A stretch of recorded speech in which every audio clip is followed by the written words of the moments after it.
summarize, all the hundreds of various mistakes that I've learned from into 5 kind of concise lessons, then, I'm doing pretty well. If I've learned one thing every 2 years, that's kind of good. So that's what I thought I'd do.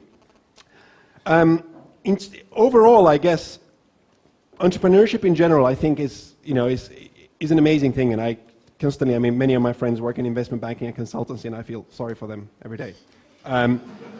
But never more. Now you should too. Come on.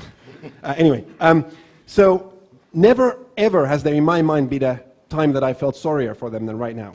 The world is in many ways in crisis, in chaos, if you like. You look at stock markets. God knows, look at my home city, London, right now. You look at how big companies are in this bind where demand isn't growing. They have macroeconomic challenges, which makes investment difficult, which makes access to finance difficult. And you have consumer markets fundamentally changing. Everything is moving onto the internet. Not only is it moving onto the internet, but onto social media in different ways. Consumers are moving onto mobile devices. Consumption patterns are changing. How we work with each other, how we communicate is changing. All that is happening while the big companies can't really chase it. At the same time, for the small companies, the cloud, the tools like tools like Google Apps and other things is creating startups incredibly cheap.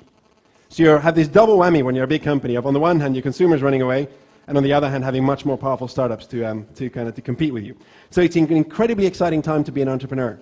In fact, over the past 10, 12 years that I've been involved in startups, never has there been a more exciting time than right now. So many disruptions in the market, so many opportunities, and frankly, so cheap and quick to go after them. Even 5 years ago, the first thing you had to do was to install an email server in your company. It just took time, and managing that thing takes time. Now